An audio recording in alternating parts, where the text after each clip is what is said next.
just so sickening. So I want to just let you guys know that ahead of time. And this case is set in 1997. So all of the events that happen in this are at the Prima Donna Casino in Primm, Nevada. This is nearby Las Vegas. And 7-year-old Sherrice Iverson and her 14-year-old brother are just kind of like trotting around, hanging out at this Prima Donna Casino. I don't know, I guess I saw something say that it was like more of a resort. Their father was, I think, upstairs playing the slots. So this is something that these guys did kind of regularly. Their father didn't want the kids just like hanging out either at the house alone, or he was always very concerned for their safety. And this Prima Donna Casino was this fairly safe place. There was a lot of staff kind of hanging around. The kids were not allowed on the casino floor, so they had to like stay in other spaces. And so Sherrice and her brother oftentimes just hung around the arcade that wasn't on the casino floor. And so this is something that a lot of parents did. Actually, they would gamble and their kids would go hang out in the other areas of the resort or of the casino building, and a lot of the times that meant the arcade. So on this May 25th, 1997, that's what Sherrice and her brother were doing. They were running around, playing in the arcade, just having a good time. And on this same day, two friends, Jeremy and David, were also hanging around at the casino. The same reason.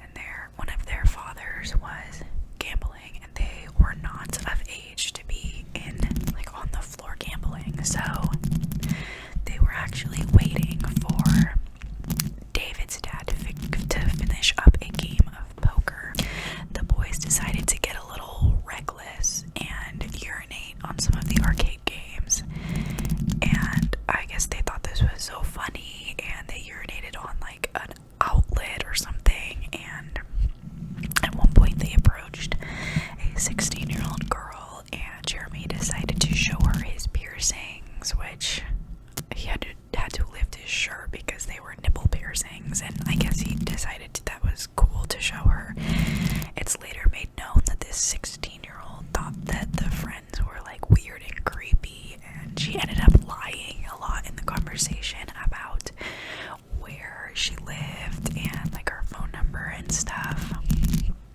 But at this point now, Sherrice and the two boys become acquainted with one another, and Jeremy notices that Sherrice is like playing with another kid, and that kid was Sherrice's brother. So Jeremy decides to join in on the fun, and I'm not really sure what David is doing at this point, if he's just like standing by watching or like doing his own thing. But they're like playing different games like hide and seek. They're running around. If you want to picture this, it's a 7-year-old girl and an 18-year-old boy running around the arcade. And I'm gonna just take this time to put up a picture of them.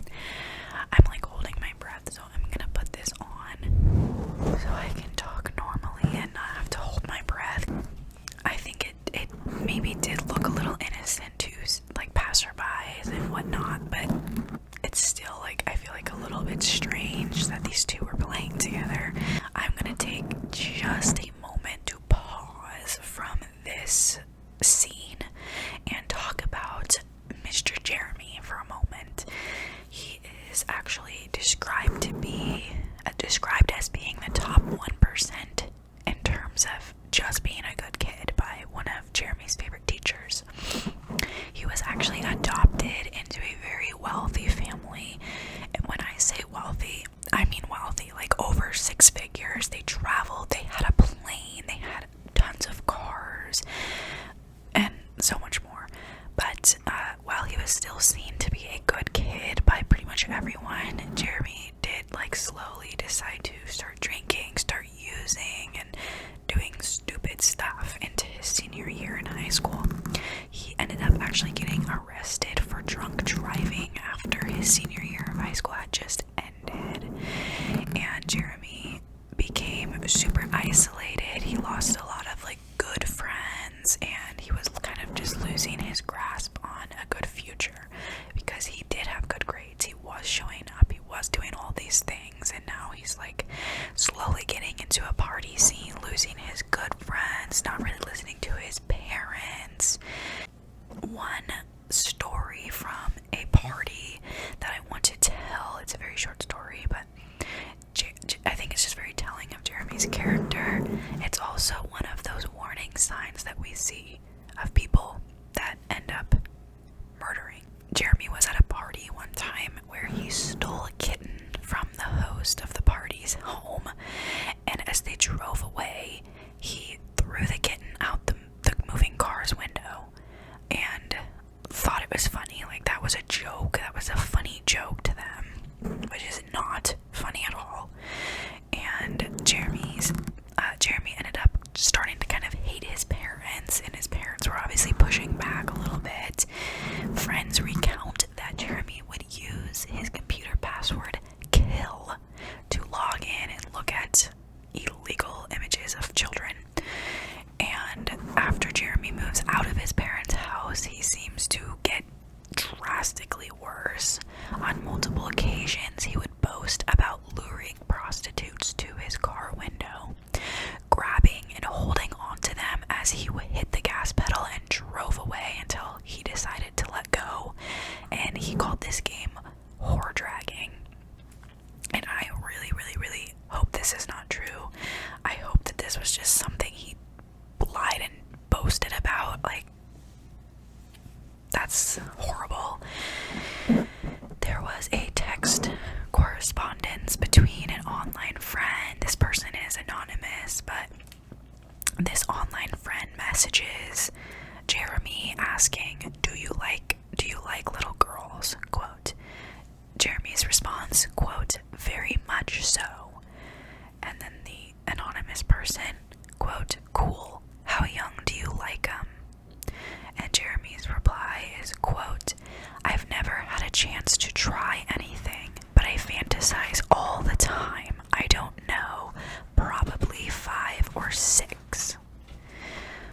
So that's so clearly wrong. That's awful. So now, kind of jumping back to May 25th, 1997, we have 7-year-old Sherrice running around with 18-year-old Jeremy inside the Prima Donna casino. At some point, Sherrice is seen strolling casually into the women's restroom. This is caught on camera, and it is not long after that Jeremy follows her inside with David at his heels. So now we have Sherrice entering the bathroom, Jeremy following her, and David following Jeremy.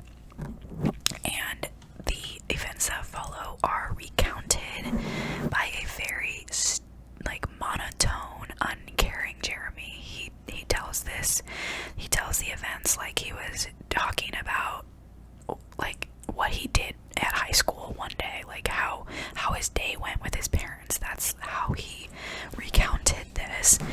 And I will not go super, I'm gonna tell the details as I need to for you to understand the severity of what Jeremy did without being too graphic in any way, or at least do the best that I can. So Sherrice had to have noted that it was strange for Jeremy to follow her into the restroom, because Jeremy says that Sherrice swung a yellow wet floor sign at Jeremy, and it like brushed his arm or something. Like, she knew it was strange. And then Jeremy states in his own words, quote, something like went haywire or something. I don't know. It's like when she swung that thing at me, I don't know, like I suddenly reacted.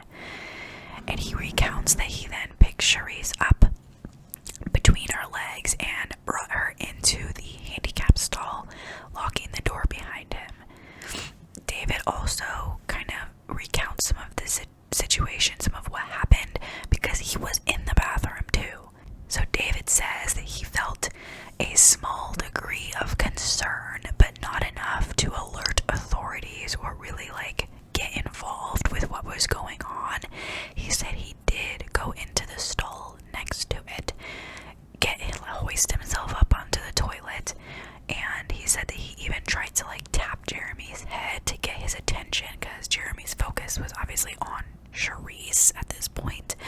he like has her mouth covered and is like holding her in a way where she's like trying to squirm and get away, but she can't. And David is reaching over the stall, like he knocked Jeremy's hat off at one point. And apparently David at this point hears Jeremy say, "Shut up or I'll kill you." And then David just leaves the restroom entirely and goes and hangs out somewhere in the casino. So Jeremy undresses Sherrice, and you know what follows. He's holding her throat as tight as possible so she couldn't even bear to get a squeak out if she was trying. I mean, she was trying to scream, but that's why he was holding her throat so tightly. Two women actually enter the bathroom in the middle of this attack, and Jeremy was so like nervous that he literally was just like laying on top of her, holding her tightly. She couldn't even breathe at this point, and he outweighed her by well over 100 pounds. And once the women left, he gets off of Sherrice. He can tell that she's like, her breathing is very labored and that she is unconscious, that according to him didn't think that she was going to recover from having the lack of oxygen that she did for however long she did. And he decided to attempt to break her neck because he didn't want her to live as like brain dead for the rest of her life, basically. And he attempts once and I guess fails, and attempts again and is successful. So he murders 7-year-old Sherrice, and he puts Sherrice's clothes followed by her lifeless body in the toilet. He then leaves the bathroom and meets up with David. He later tells police that he just wanted to know what it was like to kill somebody. It was a total of 24 minutes between Sherrice entering the bathroom and Jeremy leaving the bathroom. When David met back up with Jeremy, Jeremy didn't lie. When David said what happened, Jeremy told him. When Los Angeles Times asks David, "Were you appalled that your friend said that he had killed a little girl?" And David says, "I'm not going to get upset over somebody else's life. I just worry about myself first. I'm not going to lose sleep over somebody else's problems." What? That's terrible, first of all. Like, a normal person doesn't say that. Like, there's a lot more that we could say and talk about with David. But more questions asked by LA Times. Why didn't you turn David over to the police? And David says, "I didn't want to be the person who takes away his last day, his last night of freedom." Also, what? And then they ask, "Do you still consider Jeremy a friend?" And David says, "Yeah, he didn't do anything to me."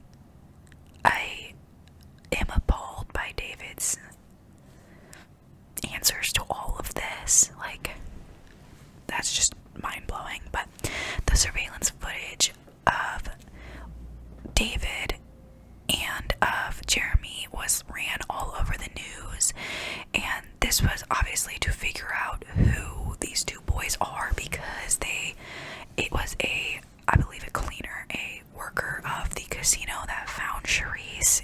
They went back on the cameras, and like, it was obvious this boy was like running around playing with her. He enters the bathroom. They have this all on camera, and it's noted that like David was kind of freaking out and like telling Jeremy, "Oh, dude, what are we gonna do? They have us on camera." And Jeremy's kind of like calm, but like also like knows that something is going to, like, they're gonna find them. But Jeremy expected that they would be just arrested the following day, I guess, and everybody that knew Jeremy recognized it, and it was just slowly people trickling in.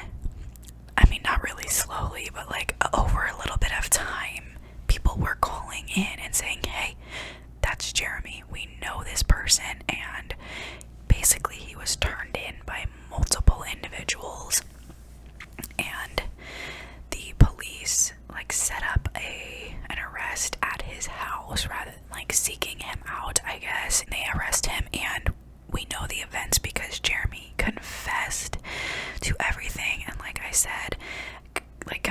such a monotone way that he was just like, yeah, I did it because I wanted to kill somebody.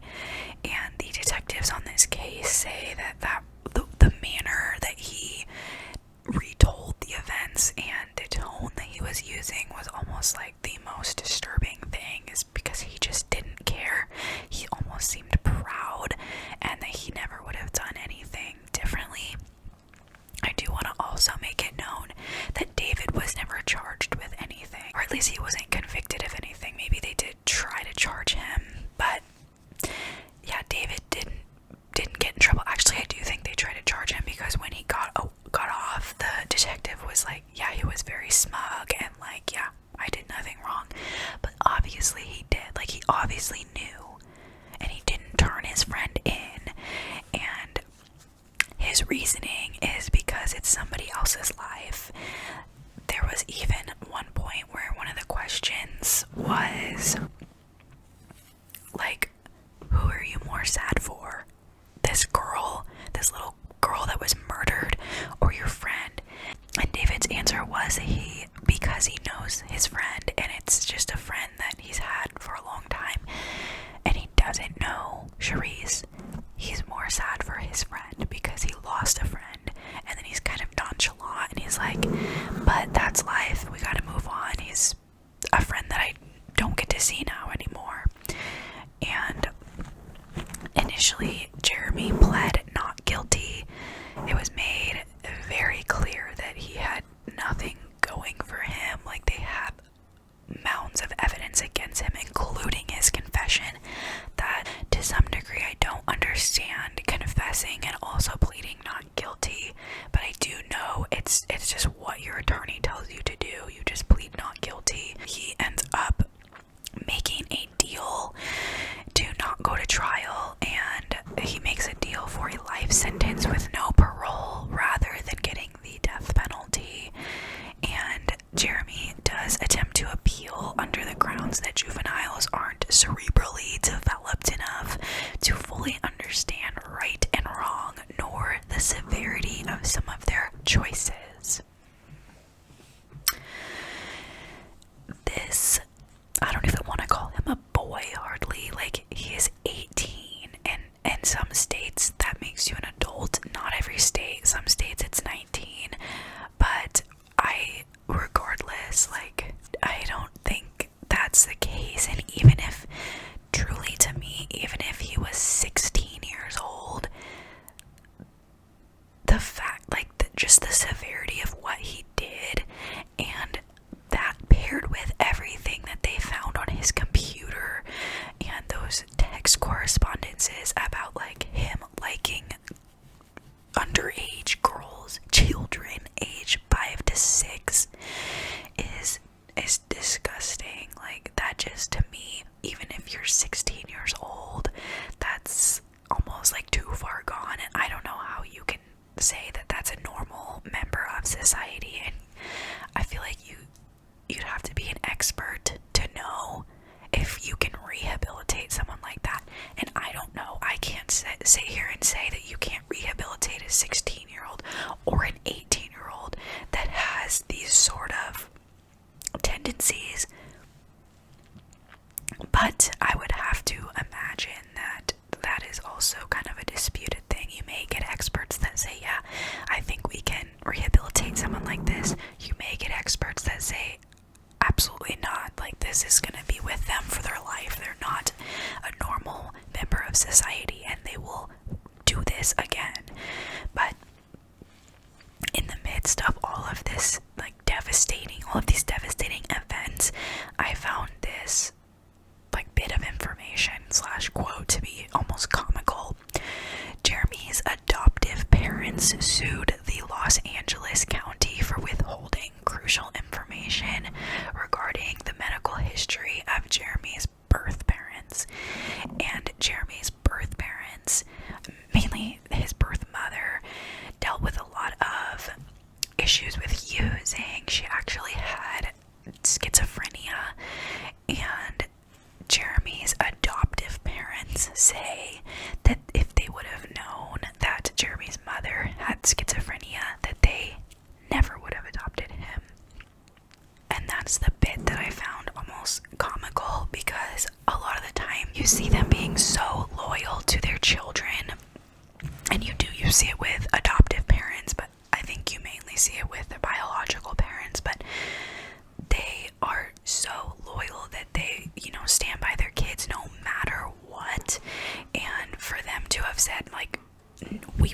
even taken you, that there was no loyalty there.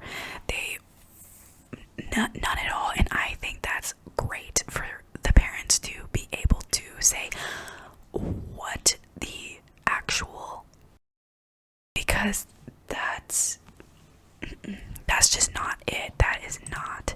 Jeremy is very, very, very unlikely to ever walk free again. I would have to imagine he stays in jail for the rest of his life. It's kind of hard to know with some of these things because he's so young, and you always see like these loopholes or more appeals happen, and I would hope that all of his appeals do not get granted. And obviously he had no parole, so I don't know, I feel like I've seen no parole cases. People are still able to either appeal, or they're still able to somehow find a loophole and get off on good behavior or whatever, but it's unlikely that he'll ever walk free again. It is, to me, when I think about this case, he did this so publicly. He had to have known he was gonna get caught. And if I'm remembering right, I think he said to David that he didn't even believe the cameras were working, which I don't know if that's just like a God complex thing. Like, why would you just assume, oh, the cameras probably aren't working?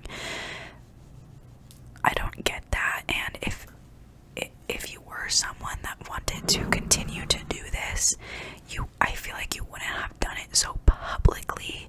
So I find that kind of something that I keep falling back on, is how did he think he was going to not get away with this? And he was a smart kid. My opinion is I think he knew he was gonna get caught and he just didn't care. But that is all the information I have on Sherrice Iverson, and my heart goes out to her family. 7 years old. She had so much life left to